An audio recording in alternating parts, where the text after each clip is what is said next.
नमस्कार दोस्तों, मैं आशीष पटले आप सभी का अपने यूट्यूब चैनल में स्वागत करता हूं। दोस्तों एक बार फिर हाजिर हूं एक नए वीडियो के साथ और एक नई माहिती लेकर। तो दोस्तों आज के इस वीडियो में हम लोग देखने वाले हैं इनकम टैक्स में किस तरह से हम अपना टैक्स सेविंग कर सकते हैं, यानी कि टैक्स बचा सकते हैं।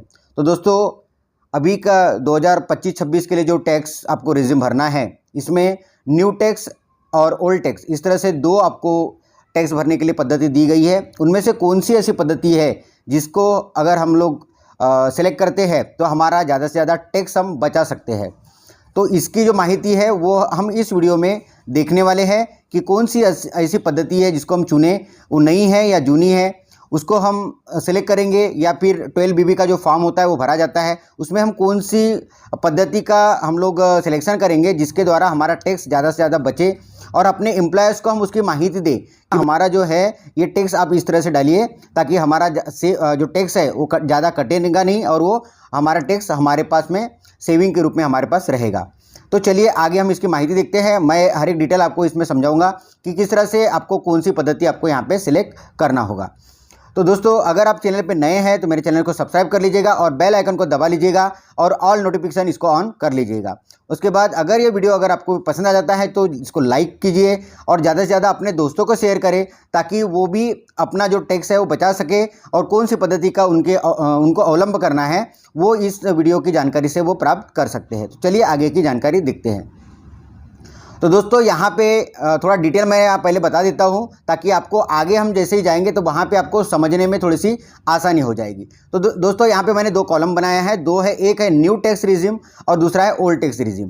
तो न्यू टैक्स में क्या हो रहा है कि 4 लाख तक के कोई भी टैक्स आपको नहीं लगेगा। उसके बाद 4 से 8 लाख के लिए 5% है, 8 से 12 लाख के लिए 10% है, 12 से 16 लाख के लिए 15% है और 16 से 20 लाख के लिए 20% है, 20 से 24 लाख के लिए 25% आपका टैक्स जाएगा और 24 लाख से अगर ज़्यादा होता है तो आपका 30% टैक्स जाएगा। तो इस तरह से आपको न्यू टैक्स रिजिम अगर आप सिलेक्ट करते हो तो इस तरह से आपका वो टप्पे टप्पे में आपका टैक्स यहाँ पे माइनस हो जाएगा और आपके अकाउंट से वो हर महीने कटते जाएगा। उसके बाद अगर आप ओल्ड टैक्स रिजिम लेते हैं तो उसमें क्या होगा, जो कि पहले से ये पद्धति चली आ रही है, तो 2.5 लाख यानी 2.5 लाख के ऊपर आपको कोई भी टैक्स नहीं लगेगा। उसके बाद 2.5 से 3 लाख तक भी 5% है और 2.5 से 5 लाख तक भी 5% है। तो मैं यहाँ पे डायरेक्ट ले लिया है 2.5 लाख से लेकर 5 लाख तक, तो ये 5% में आपका आएगा। उसके बाद 5 से लेकर 10%, 5 से 10 लाख के बीच में आपको 20% टैक्स लगेगा और 10 लाख से जैसे ही आपकी इनकम ज़्यादा हो जाती है तो आपको सीधे 30% आपको टैक्स देना होगा गवर्नमेंट को। तो दोस्तों ये हो गया, इस तरह से आपको कौन से टैक्स में आपको कितना मिलने वाला है या कितना आपको टैक्स कट के जाएगा वो इसके बारे में यहाँ पे इस चार्ट में आपने जानकारी यहाँ पे देखा है। अब अगले चार्ट पे चलते हैं, वहाँ पे मैं आपको समझाऊंगा कि किस तरह से आपका टैक्स कैलकुलेशन होता है और वो किस तरह से आपका टैक्स कटता है और आपको कितना उसका बेनिफिट मिलेगा या नहीं मिलेगा। ठीक है, तो अभी ये एक दूसरा हमने चार्ट बनाया है। इस चार्ट पे देखो, बिना किसी इन्वेस्टमेंट के टैक्स। अगर आपका कोई भी इन्वेस्टमेंट नहीं है, चाहे वो ओल्ड पद्धति में जाओ या फिर आप न्यू पद्धति में जाओ, किसी भी पद्धति में गए लेकिन आपका इन्वेस्टमेंट कुछ भी नहीं है, तो आपको आपके पेमेंट के ऊपर कितना टैक्स जाएगा ये मैं यहाँ पे कैलकुलेट करता हूँ। तो इसके लिए एक सादा सा उदाहरण मैंने यहाँ पे 10 लाख का लिया है। अगर आप 12 लाख, 15 लाख, 20 लाख, 25 लाख जितना भी होगा तो इसके हिसाब से आप अपना कैलकुलेशन बाद में कर लीजिएगा। अगर नहीं कर सकते हो तो मैं इसका एक एक्सेल शीट बना दूंगा, बहुत ही आसान तरीके से, खाली आपको उसमें आंकड़े डालना होगा और आपका टैक्स कितना हो जाएगा उसका कैलकुलेशन आपको मिल जाएगा। तो वो आपको अगले वीडियो में मिलेगा। तो इस वीडियो को ज़्यादा से ज़्यादा लाइक करें और शेयर करें, तो मैं अगला वीडियो जरूर बनाऊंगा इसके ऊपर। तो दोस्तों यहाँ पे मैं आपको समझाना चाहूँगा, तो आप यहाँ पे देख लीजिए, पहले 10 लाख इनकम मैंने दोनों जगह लिया हुआ है कि 10 लाख इनकम पे क्या होने वाला है। तो जैसे कि आपको बता दूँ, 4 लाख जो इनकम है उसके ऊपर आपको 0 टैक्स लगने वाला है। लेकिन जैसे ही आपकी इनकम 4 से 8 लाख के बीच में जाएगी तो 5% टैक्स लगेगा, जिसका होता है 4 लाख का 5% हो जाएगा आपको 20,000 रुपया। उसके बाद 8 से 10 लाख, यहाँ के हमने 10 लाख रुपए लिया हुआ है इसलिए मैं 10 लाख का लिया है। तो 10 लाख जैसे ही जाते हैं तो 2 लाख के ऊपर हमारा 10% लगेगा, तो यहाँ पे भी उसका बन जाएगा 20,000 रुपया। इस तरह से टोटल टैक्स हमारा जाएगा 40,000 रुपये। अब ये 40,000 रुपये टैक्स जाएगा, लेकिन यहाँ पे आप देखो रिबेट अंडर सेक्शन 87A, इसके अंदर आपको 60,000 आपको कैसे मिलने वाला है मैं आपको यहाँ पे वो बताने वाला हूँ। तो इस तरह से ये जो दोनों में से कोई भी एक अगर ज़्यादा है तो वो आपको भरना पड़ेगा। अगर ये टैक्सेबल इनकम अगर ज़्यादा होती तो इसे भरना पड़ता, लेकिन यहाँ पे रिबेट ये ज़्यादा है तो यहाँ पे ये छूट हो जाएगा और टैक्स आपको मिलेगा 0, यानी आपको टैक्स नहीं लगने वाला है। ये 10 लाख भी इनकम है और आप नए पद्धति में जाते हैं तो आपको यहाँ पे रिबेट के द्वारा आपको एक भी टैक्स लगने वाला नहीं है। जब आपका फॉर्म 16 बनेगा या जब आप टैक्स फाइल करोगे तो वहाँ पे आपको वो 0 आपका हो जाएगा। लेकिन जब ओल्ड पद्धति में जाते हैं आप जूने पद्धति में जाते हैं तो जूने पद्धति में क्या होगा कि 2.5 लाख तक आपको 0 है, 2.5 से 5 लाख इसमें 5% लगने वाला है, तो इसका 5% यानी 2.5 लाख के ऊपर जो टैक्स लगेगा वो बन जाएगा आपका 12,500, ये आपका 12,500 रुपये टैक्स बनेगा। उसके बाद जो उसके आगे की अमाउंट होगी 5 से 10 लाख, तो 5 से 10 लाख यानी 5 लाख का डिफरेंस है, तो 5 लाख के ऊपर जो टैक्स बनेगा वो होगा 20% के हिसाब से कैलकुलेशन होगा, तो उसके ऊपर टैक्स लग जाएगा आपको 1 लाख रुपए। और इस तरह से ये पूरा अगर जोड़ते हैं तो आपका टैक्स बन जाएगा 1,12,500 रुपया। इस तरह से टैक्स बन जाएगा। और ये टैक्स बनने के बाद आपको टोटल टैक्स आपको यहाँ पे भरना पड़ेगा। ये जो टैक्स पेएबल दे रहा है ये आपको टोटल टैक्स देना पड़ेगा। लेकिन यहाँ पे भी आपको रिबेट मिलता है, यहाँ पे भी रिबेट मिलेगा, ओल्ड में भी रिबेट मिलता है, और वो रिबेट है सिर्फ 12,500 रुपये का, 12,500 रुपये की रिबेट है। लेकिन वो कब मिलती है? जब आपकी इनकम 5 लाख से नीचे हो, जो अभी आगे आने वाले चार्ट में मैं आपको समझाऊंगा कि किस तरह से वो उसका लाभ मिलेगा। तो ये उम्मीद करता हूँ कि आपको समझ में आ गया होगा। तो अगर बिना इन्वेस्टमेंट के जाते हो तो न्यू टैक्स ये आपके लिए बेनिफिट देगी, लेकिन वही आपको ओल्ड टैक्स पद्धति है वो आपको कम से कम बहुत सारा आपका टैक्स आपसे डिडक्ट कर लेगी। तो आगे चलते हैं अगले चार्ट पे। यहाँ पे आप देख रहे हो, अगर आप ओल्ड टैक्स में आपको छूट मिलना है तो अगर 5 लाख से कम इनकम है तो आपको 12,500 रुपये का छूट मिलेगा, और वही अगर आप न्यू टैक्स में जाते हैं तो आपको 12 लाख रुपए के ऊपर आपको 60,000 रुपये का यहाँ पे छूट मिल जाएगा। यानी जो भी इससे कम अमाउंट रहेगी वो पूरी ही माइनस हो जाएगी, यानी आपको टैक्स नहीं लगेगा। और यहाँ पे भी अगर 12,500 से अगर आपका टैक्स नीचे आता है यानी 12,300, 12,400 तो वो आपका 0 हो जाएगा। और उसके अगर ऊपर गया 12,700 भी गया तो आपको ये पूरा टैक्स लगेगा 12,700 रुपये। तो इस तरह से टैक्स का कैलकुलेशन होता है और वो आपको टैक्स आपको लगेगा। ठीक है, तो अभी आगे चलते हैं कि मैं आपको पूरा समझाता हूं कि इन्वेस्टमेंट अभी हमने देखा था बिना इन्वेस्टमेंट के, यहाँ पे मैंने आपको जो समझाया था ये बिना इन्वेस्टमेंट के, अगर आप कुछ भी इन्वेस्टमेंट आपका नहीं है तो आपका किस तरह से आपको लाभ यहाँ पे टैक्स में मिलेगा। लेकिन अगर आप इन्वेस्टमेंट करते हैं, अगर इन्वेस्टमेंट आपने किया है, कुछ भी इन्वेस्टमेंट किया है तो उसका किस तरह से फायदा मिलेगा वो अब यहाँ पे हम देखते हैं। जैसा कि अभी यहाँ पे भी हमने 10 लाख एक बेस ले लिया है कि 10 लाख रुपए इनकम के ऊपर कितना मिलने वाला है। अगर मेरी इनकम 10 लाख रुपए है तो 10 लाख रुपए इनकम के ऊपर मुझे यहाँ पे न्यू टैक्स में स्टैंडर्ड डिडक्शन मिल जाएगा 75,000 रुपये का। उसके बाद DC1 जो धारक है, DC1 वाले, PF वाले नहीं, DC1 वाले को DC2 के अंतर्गत आपको अभी 65,000, 60,000, 80,000 वो अमाउंट हो सकता है। लेकिन मैंने एक मिनिमम अमाउंट ले लिया है यहाँ पे 70,000 रुपया, लेकिन आपको उससे ज़्यादा भी हो सकता है तो वो इसमें माइनस हो जाएगा। और इस तरह से ये दोनों ही आपको डिडक्शन मिलेगा न्यू टैक्स में। बाकी आपको किसी प्रकार का कोई भी डिडक्शन यहाँ पे मिलने वाला नहीं है, मतलब कोई भी इन्वेस्टमेंट आपका न्यू टैक्स में काम आएगा नहीं।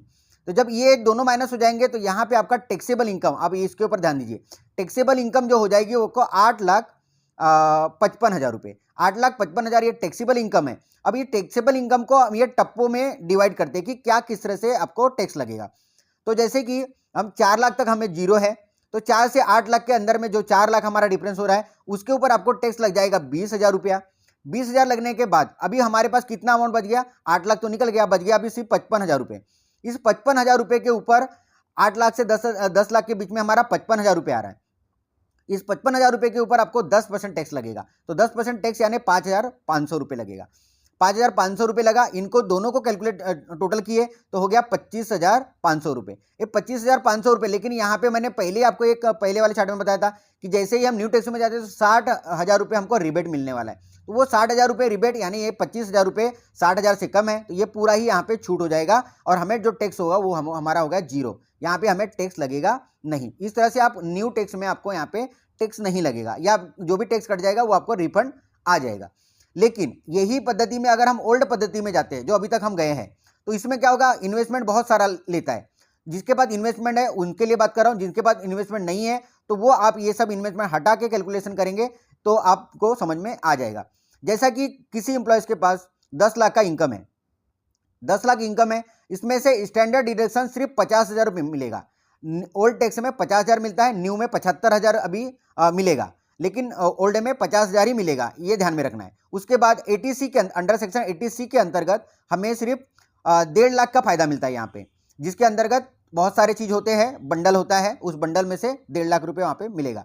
उसके बाद होम लोन का इंटरेस्ट मिल जाता है, जिसके पास होम लोन है उसको 2 लाख रुपए यहाँ पे होम लोन का इंटरेस्ट का यहाँ पे बेनिफिट मिल जाता है। इस तरह से ये 3.5 लाख रुपए हो गया। उसके बाद हेल्थ इंश्योरेंस, इसके अब 25,000 रुपये मिलता है, मतलब पेरेंट्स के लिए या सेल्फ के लिए करके 25,000 रुपये आपको हेल्थ इंश्योरेंस मिलेगा। ये कोई 15,000 का निकलता है, कोई 18,000 का निकलता है, कोई 25 का निकलता है, कोई 35 का निकलता है, तो इसमें सिर्फ आपको 25,000 का बेनिफिट मिलेगा। उसके बाद प्रोफेशन टैक्स पीटी, ये अंडर सेक्शन 16(3) के अंतर्गत आपको ये मिलेगा, 25 रुपये का बेनिफिट मिलता है। इस तरह से टोटल जो आपका टैक्सेबल इनकम माइनस होने के बाद 10 लाख वाली इनकम में से ये सारा माइनस करने के बाद आपका जो टैक्सेबल इनकम बन जा रहा है वो हो रहा है 5,72,500 रुपये। अब ये 5,72,500 रुपये में से अब हम इसको इसमें ये कॉलम में डालते हैं कि कितना उसको टैक्स लगने वाला है। 2.5 लाख तक जीरो है। उसके बाद 2.5 लाख से 5 लाख के बीच में जो डिफरेंस है 2.5 लाख का, उसके ऊपर हमें लग गया 12,500 रुपया, ये फिक्स है। उसके बाद 5 से 10 लाख के बीच में हमारा अमाउंट कितना आ रहा है, तो 72,500 रुपये आ रहा है। सिर्फ 5 लाख हमारे उसमें चले गए, 72,500 आ गए। इस 72,500 के ऊपर अगर हम 20% टैक्स कैलकुलेट करते हैं तो वो हमारा टैक्स हो जाता है 14,500 रुपये। 14,500 रुपये, यानी ये दोनों को अगर प्लस करते हैं तो हमारा हो जाएगा 27,000 रुपया। ये 27,000 रुपया जो कि हमारे 12,500 रुपये से ज़्यादा है। 12,000 जो हमें 87A के अंतर्गत जो रिबेट मिलने वाला था वो यहाँ पे हमें जीरो मिल रहा है। क्यों? क्योंकि हमारा जो रिबेट मिलना था वो 12,500 का था, वो उससे ज़्यादा अमाउंट होने के कारण हमें यहाँ पे उसका रिबेट नहीं मिलेगा। अब यहाँ पे नहीं मिला, लेकिन इसके ऊपर ये जो 27,000 रुपये है, इसके ऊपर आपको शिक्षा स्वास्थ्य कर 4% आपको देना होगा। उसका अमाउंट अगर हम कैलकुलेट करते हैं तो यहाँ पे मैंने 10,000 के हिसाब से कैलकुलेट किया है, तो वो हो जाएगा 1,080 रुपया। इस तरह से 27,000 और 1,080 रुपया मिला के आपको टोटल टैक्सेबल जो इनकम हो जाएगी, सॉरी टोटल टैक्स जो आपको देना होगा वो होगा 28,080 रुपये। इस तरह से आपको ओल्ड टैक्स अगर सिलेक्ट करते हो तो आपको ये टैक्स देना पड़ेगा इन्वेस्टमेंट होने के बावजूद भी। अगर आपके पास इन्वेस्टमेंट है, इससे ज़्यादा भी इन्वेस्टमेंट है, तो आपका टैक्स यहाँ पे कम हो सकता है, लेकिन आपके इससे ज़्यादा इन्वेस्टमेंट तो मुझे नहीं लगता कि किसी के पास होगा। इतना सबके पास होता ही है। किसी के पास अगर किसी के बच्चे हैंडीकैप हैं या खुद हैंडीकैप हैं और उनको 75%, 80% या 40% से ज़्यादा है और उनको मेडिकल की ज़रूरत है, तो ऐसे लोगों को भी यहाँ पे कुछ फ़ायदा मिलता है, तो हो सकता है वहाँ पे उनके केस में यहाँ पे टैक्स उनका जीरो हो सकता है। लेकिन नॉर्मल केस में तो मुझे नहीं लगता कि इसमें टैक्स जीरो हो जाएगा। तो आपके सामने मैंने दोनों टैक्स का कैलकुलेशन बता दिया है, एक है आपका न्यू और एक है आपका ओल्ड। अब आपको सोचना है कि कौन से टैक्स में मुझे जाना है और कौन से टैक्स रिजिम में मुझे मेरा ज़्यादा बेनिफिट होने वाला है, जिसमें मेरा टैक्स बचने वाला है। तो इसके लिए आपको दोनों में से जो आपको बेटर लगे, इन्वेस्टमेंट वाला अच्छा लगे तो इन्वेस्टमेंट में जाइए, और जो न्यू वाला है वो न्यू वाले में जाना है तो आप न्यू वाले में जाइए। लेकिन मैं तो सबको सजेशन करूंगा अभी इस साल, आने वाले इस साल में, अगर आपके पास इन्वेस्टमेंट इससे भी कम है या इतना भी है तो आप न्यू कीजिए। ओल्ड में नहीं गए तो भी कोई प्रॉब्लम नहीं है, आपका टैक्स टोटल ही बचने वाला है। अगर आप ओल्ड में जाते हैं तो आपको टैक्स लगेगा, ये तो अभी तय है। तो इसके हिसाब से आप अपना खुद का कैलकुलेशन कीजिए टैक्स, और अपनी खुद की माहिती जो अपने एम्प्लॉयर है उनको आप इसकी माहिती दे सकते हैं। तो उम्मीद करता हूँ मेरे द्वारा बताई गई जानकारी आपको अच्छी लगी होगी। तो इस वीडियो को ज़्यादा से ज़्यादा लाइक कीजिए, शेयर कीजिए अपने दोस्तों को, ताकि उनको भी जो कन्फ्यूजन है वो दूर हो जाए और वो अपना एक अच्छा सा टैक्स रिजिम यहाँ पे सिलेक्ट कर सके। तो धन्यवाद, मिलते हैं ऐसे ही अगले वीडियो में। खुश रहे, आनंदित रहे और ऐसे ही वीडियो देखते रहे। बाय बाय, जय हिंद, वंदे मातरम।